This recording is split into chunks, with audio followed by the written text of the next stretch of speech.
आपको सीए आपको कैसे निकालना है और जिस तरीके से मैं बताता रहता हूं उस तरीके से करने के बाद आज एक बच्चा अभी चला गया मुंबई से आया हुआ था जिसने पहले अटेम्प्ट में अपने सारे ग्रुप्स निकाले। अभी 22 साल का भी नहीं पूरा हो पाया है, उसकी इंटर्नशिप भी पूरी नहीं हो पाई है और सीए कंप्लीट कर लिया है, आज ही आया।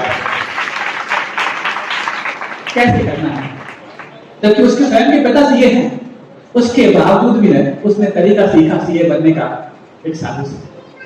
आप यदि सीए करना चाहते कर रहे हो अथवा आपके कोई रिश्तेदार या परिवार में कोई सीए कर रहा हो उस तक ये वाली बात आप पहुंचा करना। पहली बात तो सीए करते वक्त आप जो कोचिंग लगाते हैं उस कोचिंग में सबसे पहले आपको स्टडी मटेरियल की बात नहीं सिखाई जाती। यदि आप सीए कर रहे हैं, चाहे वो इंटर्न कर रहे हो, फाउंडेशन में हो अथवा फाइनल में हो, कहीं पर भी हो, जो बच्चे यहाँ पर बैठे सुन लें और यदि नहीं है सीए वाले तो आप उनको बता दें जो आपके घर में सीए कर रहे हैं। सबसे पहले आप स्टडी मटेरियल को प्रीफर करें बजाय कि जो आपको कोचिंग में अनसॉल्व मॉड्यूल बताए जाते हैं और वो उसको बता करके इसलिए आपको उनमें अटकाए रखते हैं क्योंकि आप जो कंपेयर करते हैं ना कि ये सर अच्छे हैं ये सर अच्छे नहीं है, तो उस कंपैरिजन से बचने के लिए अक्सर वो उन्हीं चीजों को बार बार बताने का प्रयास करते हैं जिसमें वो स्किल्ड होते हैं। लेकिन आप पिछले 5 साल 10 सालों के अनसॉल्व उठा के देख लो सीए वालों के, जिसमें एक भी क्वेश्चन रिपीट हुआ हो तो आप स्टडी मटेरियल जो हर बार आपको अमेंडमेंट होकर के आता है उसको आप ज्यादा गौर फरमाइए बजाय कि अनसॉल्व मॉड्यूल से। दूसरा, जो भी आप P&L और बैलेंस शीट तैयार करते हैं, हो सकता है सब लोगों की वाली बात समझ में नहीं आएगी, लेकिन जिनके लायक है वो तो समझ लें उसको। जो भी आप बैलेंस शीट और P&L तैयार करते हैं, कई बार आपका मेथड ठीक होता है, आपका आंसर ठीक होता है, लेकिन कई बार आपके मार्क्स आगे रह जाते हैं। और अक्सर सीए देने वाले बच्चे समझते हैं कि शायद सीए की टैगिंग ऐसी होती है कि कोई बास्केटबॉल की बास्केट होती होगी, उसमें बंडल बनाकर के हमारी कॉपी फेंकती जाती होगी, चली गई तो पास कर दिया, बाहर गई तो फेल कर दिया। ऐसा कुछ नहीं होता।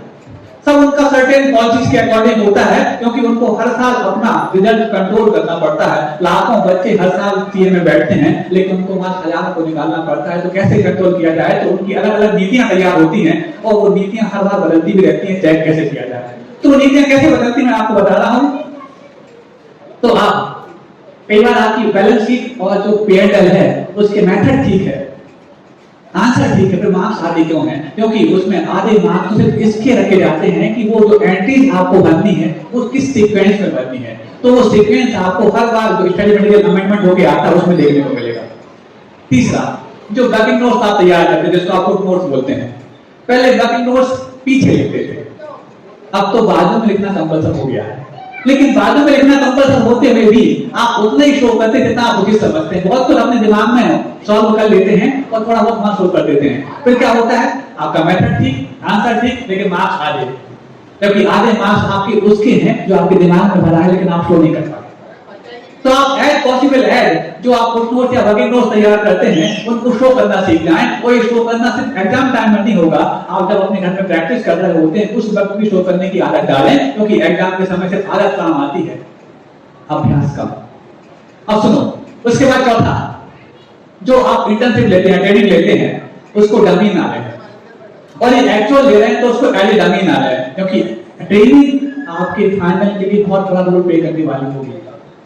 पांचवा, जो आपके इंटर के और आपके फाइनल के जो ग्रुप्स होते हैं, दो ग्रुप होते हैं, आप भले ही तैयारी एक ग्रुप की करें लेकिन अटेंड दोनों ग्रुप करें, बोथ ग्रुप का एग्जाम लें। इस बच्चे ने इंटरव्यू बोथ ग्रुप और फाइनल भी बोथ ग्रुप दिया, भले ही आप तैयारी दोनों की नहीं कर पा रहे हैं, भले ही आप एक ही करते हैं, लेकिन आप दोनों ग्रुप को देने का प्रयास करें।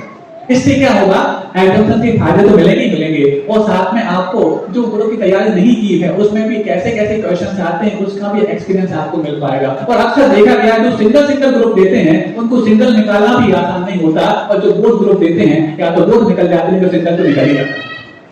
छठवां, जितने बड़े आप एग्जामिनेशन सेंटर से एग्जाम देंगे वो छोटे एग्जामिनेशन सेंटर से एग्जाम देने के मुताबिक उसके बनिस्पत 10 से 12% रिजल्ट का अंतर आता है। जैसे एग्जाम्पल आपको दें, राजस्थान में सबसे छोटा सेंटर है ब्यावर और बड़े बड़े और भी हैं, भीलवाड़ा है, जयपुर आदि। तो जो ब्यावर से एग्जाम देते हैं जहां पर 300 बच्चे एग्जाम दे पाते हैं और बड़े बड़े सेंटर से बहुत सारे देते हैं, तो ब्यावर में जो रिजल्ट का परसेंटेज आता है वो ज्यादा आता है बजाय की। हालांकि ये मायने बात तो ज्यादा रखती थी जब कॉपी को कोडिफाई नहीं किया जाता था, अब तो कॉपी को कोडिंग किया जाता है कि कौन सी सेंटर से कौन सी कॉपी आई पता नहीं लगता, लेकिन फिर भी आज ये मानता उसका उतना ही बना हुआ है।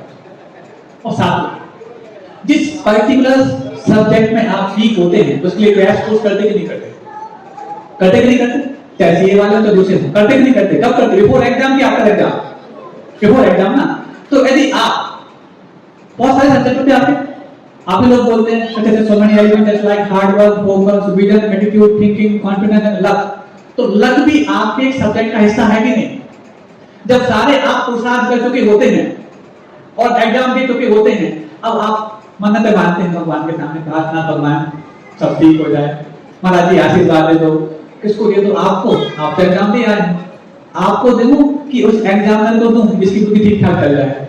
अब वो कंफ्यूज हो जाता है किसको दिलवाऊं, खुद को दिलवाऊं तो मतलब कि वो तो दे चुका एग्जाम, महाराज उसको ही दे दो, तो उसको दे दो, उसको दे दो, वो नमोस्तु करता नहीं, उसको आशीर्वाद कैसे दे दूं? वो तुम नमोस्तु करती हो, आशीर्वाद का फायदा होगा नहीं तो क्या करूं? तो लक भी आपके पुण्य, भाग्य, किस्मत जिसको आप बोलते हैं, वो भी आपके सत्य का हिस्सा है ना। यदि आप इसमें स्ट्रॉन्ग है तब तो कोई बात नहीं, पर यदि आपको लगता है कि इसमें पता नहीं मैं स्ट्रॉन्ग हूं या वीक हूं, तो इसमें भी आपको क्रैश कोर्स करना पड़ेगा। कब? बिफोर एग्जाम या आफ्टर एग्जाम?